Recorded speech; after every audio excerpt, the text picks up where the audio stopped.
Bab 22, Benih-benih Spiritual. H. Pengantar. Dalam pelajaran 22 ini, Anda akan mengetahui bahwa pikiran adalah benih-benih spiritual. Bila ditanam di pikiran bawah sadar, benih ini cenderung bertunas dan bertumbuh.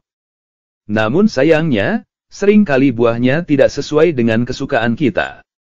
Berbagai jenis peradangan, kelumpuhan, kegugupan, dan kondisi berpenyakit umumnya adalah manifestasi dari rasa takut, cemas, susah, khawatir, iri, benci, dan pikiran sejenisnya. Proses kehidupan dijalankan oleh dua metode yang terpisah. Pertama, menyerap dan menggunakan bahan bergizi yang diperlukan untuk pembangunan sel. Kedua, mengurai dan mengeluarkan bahan-bahan sisa. Semua kehidupan bergantung pada aktivitas konstruktif dan destruktif ini. Karena hanya makanan, air, dan udara yang dibutuhkan untuk konstruksi sel, urusan memperpanjang usia hidup tampaknya bukanlah hal yang amat sulit. Mungkin aneh bila dikatakan bahwa aktivitas kedua atau aktivitas destruktiflah yang merupakan penyebab semua penyakit dengan hanya sedikit perkecualian. Bahan-bahan sisa menumpuk dan menjenuhkan jaringan sehingga menyebabkan keracunan, yang bisa mencakup sebagian atau umum. Bila keracunannya hanya sebagian, gangguannya mungkin bersifat lokal. Bila umum, gangguannya akan mempengaruhi seluruh sistem. Maka, masalah yang kita hadapi untuk menyembuhkan penyakit adalah meningkatkan aliran masuk dan mendistribusikan energi vital ke seluruh sistem. Hal ini hanya bisa dilakukan dengan cara menghilangkan pikiran rasa takut, cemas, susah, khawatir, iri, benci, dan setiap pikiran destruktif lainnya, yang cenderung merusak dan menghancurkan saraf, serta kelenjar yang mengendalikan pembuangan dan pembersihan bahan-bahan racun dan sisa. Makanan bergizi dan tonik penguat tidak bisa memberikan kehidupan karena hanya merupakan manifestasi kehidupan sekunder. Manifestasi primer kehidupan dan bagaimana Anda berhubungan dengannya dijelaskan pada pelajaran ini. Saya merasa terhormat melampirkannya di sini. B. Materi. 1. Pengetahuan sungguh tak ternilai harganya. Dengan menerapkan pengetahuan, kita dapat merangkai masa depan kita seperti yang kita inginkan. Bila kita menyadari bahwa karakter kita sekarang, lingkungan kita sekarang, kemampuan kita sekarang, dan kondisi fisik kita sekarang semuanya merupakan hasil dari metode berpikir di masa lampau, kita akan mulai memiliki konsep tentang nilai pengetahuan. 2. Jika kondisi kesehatan kita sekarang ini tidak seperti yang kita harapkan, periksalah metode berpikir kita. Marilah kita ingat bahwa setiap pemikiran menghasilkan kesan di pikiran. Setiap kesan merupakan satu benih yang akan tertanam di dalam pikiran bawah sadar dan membentuk kecenderungan. Kecenderungan itu akan menarik pemikiran-pemikiran lain yang serupa. Sebelum hal itu kita sadari, kita sudah menuai panennya. 3. Jika pemikiran-pemikiran ini berisi kuman-kuman penyakit, panennya akan berupa penyakit, kebusukan, kelemahan, dan kegagalan. Pertanyaannya, apa yang sedang kita pikirkan, apa yang sedang kita ciptakan, apa panennya nanti? 4. Jika ada kondisi fisik apapun yang perlu diubah, hukum yang mengatur visualisasi akan berjalan efektif. Buatlah gambaran mental tentang kesempurnaan fisik, simpanlah di pikiran sampai ia diserap oleh kesadaran. Melalui metode ini sudah banyak orang yang berhasil menghilangkan penyakit ringan dalam waktu beberapa minggu. Melalui metode ini ribuan orang telah berhasil menanggulangi dan menghancurkan berbagai gangguan fisik biasa dalam waktu beberapa hari, bahkan terkadang dalam waktu beberapa menit. 5. Melalui hukum getaran, pikiran mengendalikan tubuh. Kita tahu bahwa setiap tindakan mental merupakan suatu getaran, dan kita tahu bahwa semua bentuk hanyalah satu mode gerak, suatu kecepatan getaran. Maka, getaran tertentu akan langsung mengubah setiap atom di tubuh. Setiap sel hidup terpengaruh dan seluruh perubahan kimiawi terjadi di setiap kelompok sel hidup. 6. Segala sesuatu di semesta menjadi apa adanya karena kecepatan getaran itu. Ubahlah kecepatan getaran, maka Anda mengubah sifat, kualitas, dan bentuk. Panorama alam yang luas, baik yang terlihat maupun yang tidak terlihat, terus-menerus diubah dengan sekadar mengubah kecepatan getaran. Dan karena pikiran adalah getaran, maka kita juga bisa menggunakan kekuatan ini. Kita bisa mengubah getaran, sehingga terwujudlah kondisi yang kita inginkan di tubuh kita. 7. Kita semua menggunakan kekuatan ini setiap menit. Hanya saja, sebagian besar dari kita menggunakannya secara tidak sadar, sehingga memproduksi hasil-hasil yang tidak diinginkan. Padahal yang penting adalah menggunakannya secara cerdas, sehingga yang diproduksi hanyalah hasil-hasil yang diinginkan. Ini tidak sulit karena kita semua telah memiliki cukup pengalaman untuk mengetahui apa yang menghasilkan getaran-getaran yang menyenangkan di tubuh. Dan kita juga mengetahui penyebab yang memproduksi sensasi. Sensasi yang tidak menyenangkan dan tidak diinginkan. 8. Yang diperlukan hanyalah berkonsultasi dengan pengalaman kita sendiri. Jika pikiran kita sudah dibuat gembira, progresif, konstruktif, berani, agung, baik, atau apapun lainnya yang diinginkan, berarti kita sudah menggerakkan getaran-getaran yang menimbulkan hasil-hasil tertentu. Bila pikiran kita dipenuhi rasa dengki, benci, iri hati, suka mengkritik, atau 1001 bentuk ketidakselarasan lainnya, berarti getaran-getaran tertentu sudah digerakkan untuk menimbulkan hasil. Hasil lain yang berbeda sifatnya. Setiap kecepatan getaran ini, jika diteruskan, akan mengkristal di dalam bentuk. Di kasus pertama, hasilnya adalah kesehatan mental, moral, dan fisik, namun di kasus kedua, ketidakharmonisan dan penyakit. 9. Maka, kita bisa memahami adanya kekuatan yang dimiliki pikiran atas tubuh. 10. Pikiran objektif mempunyai akibat-akibat tertentu di tubuh yang langsung dikenali. Bila seseorang mengatakan sesuatu yang Anda anggap lucu dan Anda tertawa, mungkin sampai seluruh tubuh Anda berguncang, ini menunjukkan bahwa pikiran memiliki kendali atas otot tubuh Anda. Bila seseorang mengatakan sesuatu yang membangkitkan simpati Anda dan membuat Anda menangis, ini menunjukkan bahwa pikiran mengendalikan kelenjar tubuh Anda. Bila seseorang mengatakan sesuatu yang membuat Anda marah, sehingga darah terpompa naik ke pipi Anda, ini menunjukkan bahwa pikiran mengendalikan sirkulasi darah Anda.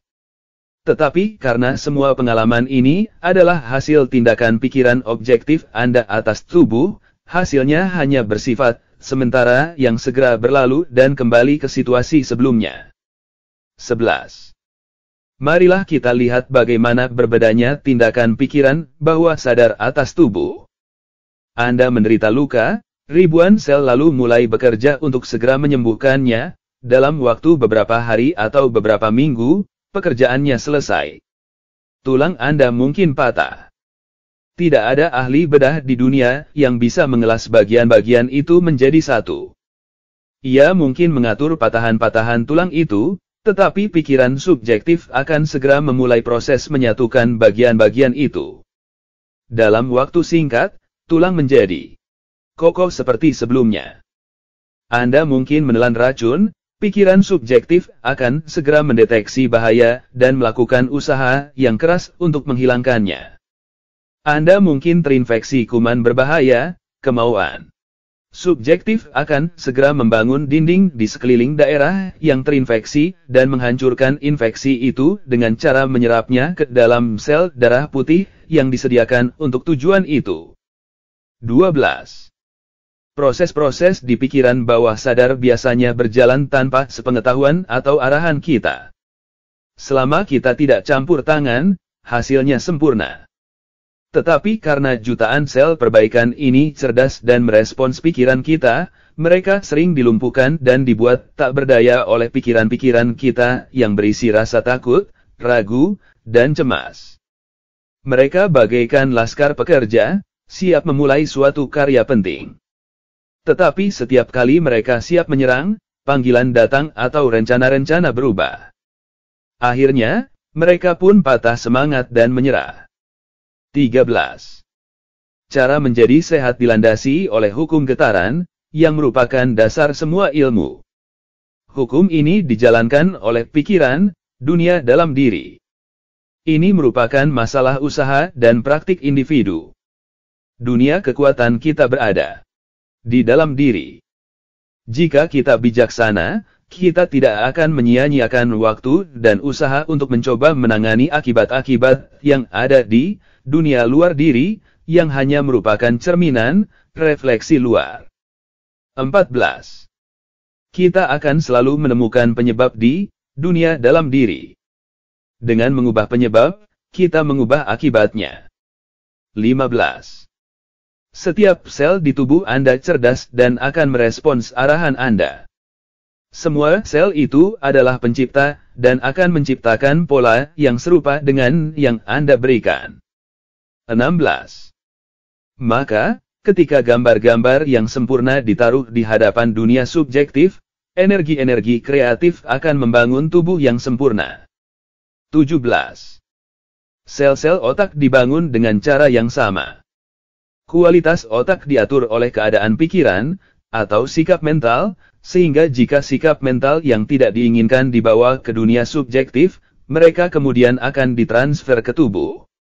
Maka kita bisa melihat bahwa jika kita ingin tubuh kita memanifestasikan kesehatan, kekuatan, dan vitalitas, hal-hal inilah yang harus menjadi pikiran yang mendominasi. 18. Dengan demikian, kita tahu bahwa setiap elemen tubuh manusia adalah hasil dari kecepatan getaran. 19. Kita tahu bahwa tindakan mental adalah kecepatan getaran. 20. Kita tahu bahwa kecepatan getaran yang lebih tinggi mengatur, memodifikasi, mengendalikan, mengubah, atau menghancurkan kecepatan getaran yang lebih rendah. 21. Kita tahu bahwa kecepatan getaran diatur oleh karakter sel-sel otak. 22. Akhirnya, kita tahu caranya menciptakan sel-sel otak ini. 23. Maka, kita tahu caranya membuat perubahan fisik apapun yang kita inginkan. Setelah memiliki pengetahuan tentang kekuatan pikiran yang bekerja sejauh ini, kita pun menjadi tahu bahwa kemampuan kita tak terbatas untuk menyelaraskan diri kita dengan hukum alam yang maha kuasa. 24. Pengaruh atau kendali atas tubuh oleh pikiran ini sudah makin dipahami secara umum. Banyak dokter yang semakin menaruh perhatian terhadap persoalan ini. Dr. Albert T. Hofield, yang sudah menulis sejumlah buku penting tentang subjek itu, menyatakan, secara umum, subjek tentang terapi mental masih diabaikan di bidang medis. Tidak ada referensi di ilmu fisiologi tentang kekuatan pengendali pusat yang menguasai tubuh demi kebaikannya, dan kekuatan pikiran atas tubuh jarang dibicarakan. 25. Tak diragukan lagi, banyak dokter menangani penyakit-penyakit saraf fungsional secara baik dan bijaksana. Tetapi, yang menjadi persoalan adalah pengetahuan para dokter itu tidak diajarkan di sekolah, tidak dipelajari dari buku, karena sifatnya intuitif dan empiris, pengalaman. 26. Padahal seharusnya tidak demikian. Kekuatan terapi mental seharusnya menjadi subjek pengajaran yang cermat, khusus, dan ilmiah di setiap sekolah kedokteran. Kita bisa mengetahui lebih mendalam tentang masalah salah pengobatan atau kekurangan pengobatan, dan menggambarkan hasil yang membawa malapetaka dari kasus-kasus yang terbengkalai. Tetapi, tugas itu sungguh tidak menyenangkan. 27. Tidak ada keraguan bahwa beberapa pasien menyadari seberapa banyak mereka bisa membantu dirinya sendiri. Apa yang bisa dilakukan oleh pasien untuk dirinya sendiri, kekuatan-kekuatan yang bisa dia gerakkan belum diketahui. Kita cenderung percaya bahwa kekuatan-kekuatan itu jauh lebih besar daripada yang dibayangkan banyak orang, dan pasti akan digunakan lebih banyak lagi. Terapi-terapi mental bisa diarahkan oleh si pasien sendiri untuk menenangkan pikiran yang bergejolak, dengan cara membangkitkan perasaan sukacita, harapan, keyakinan, dan cinta kasih, dengan cara mensugesti motif untuk kegigihan, melalui kerja mental yang teratur, dengan mengalihkan pikiran dari masalah. 28. Untuk latihan Anda minggu ini, berkonsentrasilah pada baris-baris indah karya Tennyson. 29. Berbicaralah kepada dia, wahai engkau, karena dia mendengar, dan spirit bisa bertemu dengan spirit. Dia lebih dekat daripada napas, dan lebih dekat dari tangan dan kaki. 30. Kemudian cobalah untuk menyadari bahwa ketika Anda benar-benar berbicara kepadanya, Anda berhubungan dengan Yang Maha Kuasa. 31. Reaksi dan pengenalan kekuatan Yang Maha Ada ini akan dengan cepat menghancurkan setiap bentuk penyakit atau penderitaan apapun dan menggantinya dengan keselarasan dan kesempurnaan. Kemudian, ingatlah bahwa ada orang-orang yang kelihatannya berpikir bahwa penyakit dan penderitaan dikirim oleh Tuhan. Jika memang demikian, setiap dokter, setiap ahli bedah, dan setiap petugas palang merah menentang kehendak Tuhan. Jika memang demikian, rumah sakit dan sanatorium adalah tempat pemberontakan alih-alih rumah pengasihan. Tentu saja, penalaran cepat menjelaskan bahwa itu omong kosong, tetapi ada banyak orang yang masih memiliki pikiran itu. 32. Kemudian, biarkan pikiran merenungkan fakta bahwa sampai sekarang pun teologi tetap mencoba mengajarkan pencipta yang mustahil, pencipta yang menciptakan makhluk hidup yang mampu berbuat dosa, dan kemudian mengizinkan mereka selamanya dihukum atas dosa-dosa itu. Tentu saja hasil dari ketidaktahuan ini adalah terciptanya rasa takut alih-alih cinta kasih. 33. Anda pun makin memahami manusia ideal, manusia yang diciptakan selaras dengan Tuhan. Dan Anda makin siap menyadari pikiran yang menjadi sumber segalanya, yang membentuk, menegakkan, mempertahankan, memulai, dan menciptakan semua yang ada. Kesempatan mengikuti persepsi, tindakan mengikuti inspirasi, pertumbuhan mengikuti pengetahuan, keunggulan mengikuti pengetahuan, keunggulan mengikuti kemajuan. Selalu spiritual yang pertama. Baru kemudian terjadi transformasi ke kemungkinan-kemungkinan pencapaian yang tak terhingga dan tak terbatas. C. Tanya jawab. 1. Bagaimana penyakit dilenyapkan? Dengan menyelaraskan diri kita dengan hukum alam yang maha kuasa. 2. Bagaimana prosesnya? Realisasi bahwa manusia adalah makhluk spiritual dan bahwa spirit ini pasti sempurna. 3. Apa hasilnya? Pengenalan yang sungguh-sungguh tentang kesempurnaan ini, pertama secara intelektual lalu secara emosional, memunculkan manifestasi kesempurnaan ini. 4. Mengapa demikian?